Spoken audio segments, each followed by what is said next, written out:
Baik, selamat pagi teman-teman. Pagi. Salam sejahtera untuk kita semua. Bagaimana kabarnya ini? Baik. Sebelumnya aku mau tanya dulu dong, kalian dari sekolah mana aja sih ini? Saya dari SMA 1 Banjarbaru. Yang di situ? Saya Sama. SMA Negeri 1 Banjarbaru. Satu kelas ya? Ya. Oke. Perkenalkan ya, nama saya Gabriel Jingga Suryadana, biasa dipanggil Jingga. Saya dari Universitas Lambung Mangkurat, program studi Teknologi Industri Pertanian dengan NIM 22105161200001. Nah, di sini saya akan memberikan sedikit informasi kepada teman-teman semua tentang prodi saya, yaitu Teknologi Industri Pertanian atau biasa disingkat dengan TIP. Saya akan juga menjelaskan sedikit kontribusinya di dalam bidang pangan di Indonesia, khususnya dalam menciptakan produk olahan pangan yang inovatif seperti teh fermentasi atau disebut dengan teh kombucha. Pertama, saya jelaskan dulu apa sih itu TIP atau Teknologi Industri Pertanian.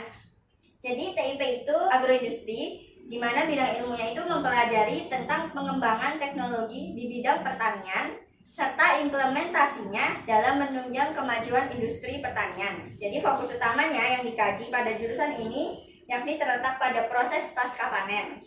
Dan yang dipelajari yaitu metode dalam mengolah hasil-hasil pertanian agar bisa diperoleh produk yang berkualitas baik dan memenuhi standar mutu produksi.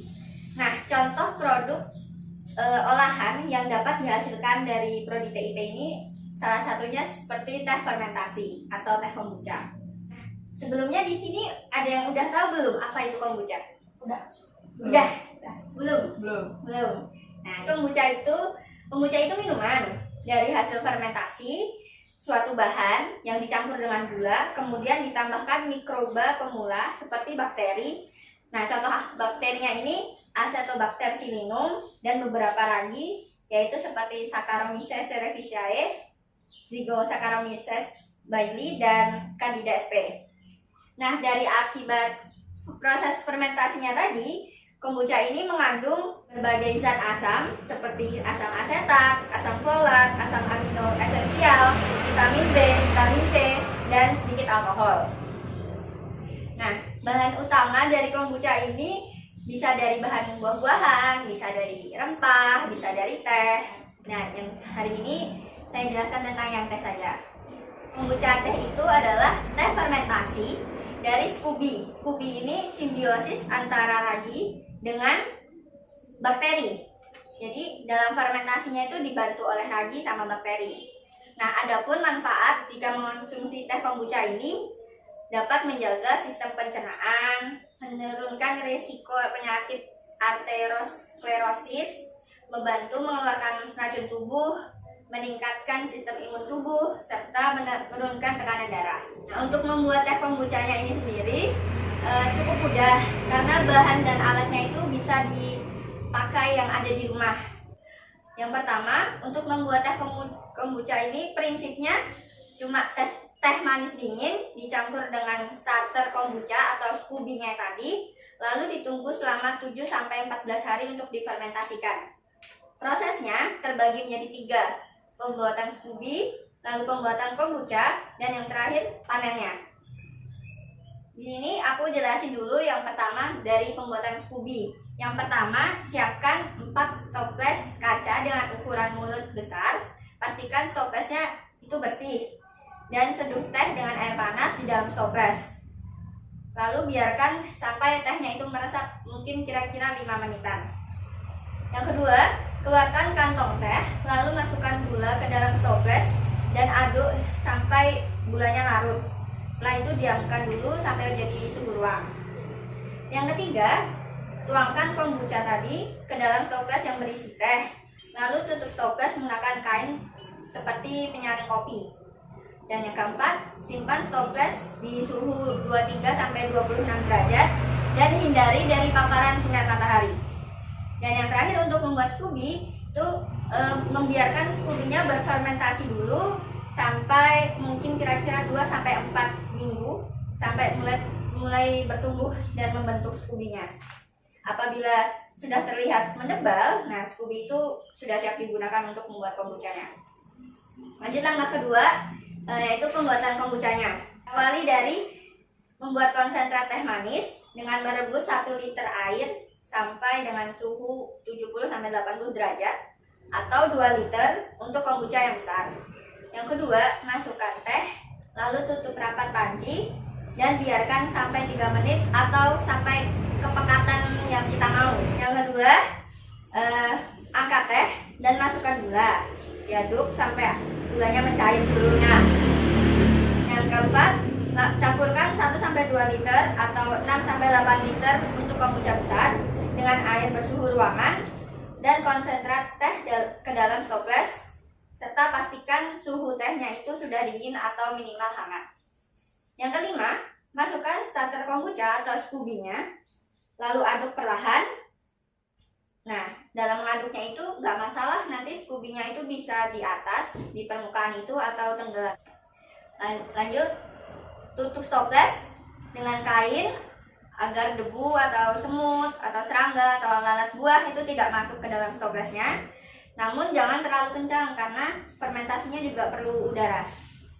Setelah itu taruh stoples tadi yang sudah ditutup di tempat dengan sirkulasi udara yang baik. Selama proses fermentasi teh manis, wadahnya nggak boleh terkena sinar matahari langsung. Terakhir, diamkan selama 7-14 hari, minimal 7 hari. Setelah itu wadahnya jangan terguncang atau jangan dipindahkan. Kalau misalkan sudah 7 hari, misalkan dirasa cukup, kita bisa mencicipi dulu apakah sesuai dengan rasa yang kita mau atau enggak. Kalau kurang asam, itu bisa lagi ditambah fermentasinya sampai 2 minggu atau 3 minggu. Itu enggak masalah. Dan yang terakhir, proses panen. Setelah cukup usia 7-14 hari penuh, toplesnya tadi dibuka dan pisahkan antara teh kombucha yang sudah jadi serta saring dengan saringan yang bersih dari minyak. Lalu masukkan teh kombucha ke dalam botol-botol kaca atau gelas dan tutup rapat, lalu simpan dalam lemari es. Nah, kombucha ini lebih enak kalau didiamkan lagi selama 3 hari agar soda dari hasil fermentasinya lebih terasa. Nah, yang terakhir, sisihkan 10% dari hasil panen untuk dijadikan lagi untuk Scooby. Jadi kalian bisa buat lagi kombucha yang berikutnya dengan Scooby yang udah disisakan tadi. Scooby-nya tadi bisa dipakai beberapa kali sampai warnanya menjadi coklat tua. Demikian penjelasan saya sedikit tentang prodi TIP dan pembuatan teh kombucha. Mungkin di sini teman-teman ada yang mau ditanyakan? Silahkan. Saya tanya. Ya. Namanya siapa deh? Tabita. Ya, Tabita mau bertanya apa? Jadi kalau buatan teh kombucha itu biasanya bisa mengalami kegagalan, dan itu sebabnya itu apa aja? Ya tentu saja bisa, karena setiap proses itu kan tidak ada yang selalu berhasil, pasti ada gagalnya. Nah, demikian juga dengan pembuatan teh kombucha ini bisa juga mengalami kegagalan. Nah, kegagalannya ini disebabkan dari beberapa faktor. Di sini ada 9 faktor. Seperti alatnya yang dipakai tadi kurang bersih, dari toplesnya yang mungkin kurang bersih, atau saringannya yang kurang bersih, itu yang membuat kegagalannya. Yang kedua, memakai panci aluminium sewaktu memasak air, karena kan itu logam, nanti jadi terkontaminasi gitu. Terus yang ketiga, pencucian stoples yang kurang bersih tadi, sama kayak yang alat pertama. Terus yang keempat, ada asap rokok di ruang fermentasi, jadi ruangannya itu tidak steril, ada asapnya, atau ditaruh di dapur yang mengandung minyak. Terus yang kelima, lupa memasukkan Scooby atau starternya, padahal itu adalah hal yang penting dalam memfermentasi. Yang keenam, teh manisnya terlalu banyak, jadi fermentasinya menjadi lemah. Yang ketujuh, terkena sinar matahari langsung. Kedelapan, terlambat mencampurkan teh manis dengan starter kombuchanya tadi. Artinya teh tersebut terlanjur basi sebelum sempat difermentasi secara sempurna. Faktor terakhirnya itu tumbuh jamur di lapisan atas bibit kombucha, tapi jamur yang tumbuh ini seperti jamur roti. Ada lagi? Ya, namanya siapa? Syifa. Siva. Iya, Siva mau tanya apa? Apa saja indikasi bila kombucha tadi disebut gagal? Indikasi kalau gagal tadi, di sini ada 3 indikasi. Kegagalannya ini dilihat dari baby Scooby yang ditumbuhi jamur, seperti yang kakak bilang tadi. jamurnya tuh yang tubuh jamur roti, bukan jamur yang buat untuk kombucha. Yang kedua, airnya tidak berubah menjadi asam. Ketiga, airnya berbau busuk atau basi. Apakah ada lagi yang ingin ditanyakan? Saya. Ya, silakan. Nama Teh siapa? Nama saya Zelila. Ya, Teh silakan. kombucha ini halal tidak untuk konsumsi? Oh, untuk ini banyak banget yang masih beberapa orang yang bertanya-tanya apakah kombucha ini halal atau tidak. Karena kalau kita lihat prosesnya kan dari fermentasi, yang mana kalau kita tahu fermentasi ini pasti menghasilkan alkohol. Nah, alkohol ini dipertanyakan apakah halal atau tidak. Tapi kalau kita perhatikan sebelumnya, kombucha ini kan dibuat dari fermentasi scubi. Scubi itu seperti yang Kak bilang, simbiosis antara ragi dengan bakteri. Nah, jadi di sini ada dua individu yang melakukan, ada ragi sama bakteri. Tugasnya ragi itu adalah memfermentasi gula dan mengubah menjadi alkohol.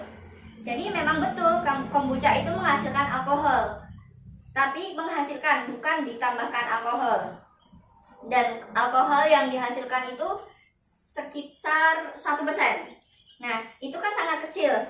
Nah, alkohol tadi akan dimakan oleh bakteri yang di dalam scubi tadi. Nah, tugas bakterinya ini mengolah atau memakan alkohol menjadi 9 macam asam, enzim, dan vitamin. Jadi otomatis alkohol yang cuma 1% tadi habis dimakan bakteri dan tidak ada lagi alkohol yang tersisa di dalam fermentasi kombuchanya itu. Jadi jelas kombucha ini tadi sudah nggak mengandung alkohol, cuma tinggal rasa asam dari fermentasinya. Baik, mungkin sekian yang saya lakukan untuk penyuluhan ini. Semoga dengan adanya penyuluhan ini teman-teman dan adik-adik sekalian tertarik dengan jurusan TIP atau Teknologi Industri Pertanian dan minat mungkin untuk belajar lebih dalam lagi tentang industri pangan atau tentang apa sih itu TIP atau dan kontribusinya di Indonesia untuk mengolah bahan-bahan pangan pertanian, atau mungkin bahkan bisa tertarik buat teh kombucha di rumah mungkin, karena kan kita juga tahu manfaat yang di kombucha ini juga sangat banyak buat tubuh. Sekian dari saya, mungkin itu. Jadi mohon maaf kalau misalkan ada kesalahan dan terima kasih atas waktunya.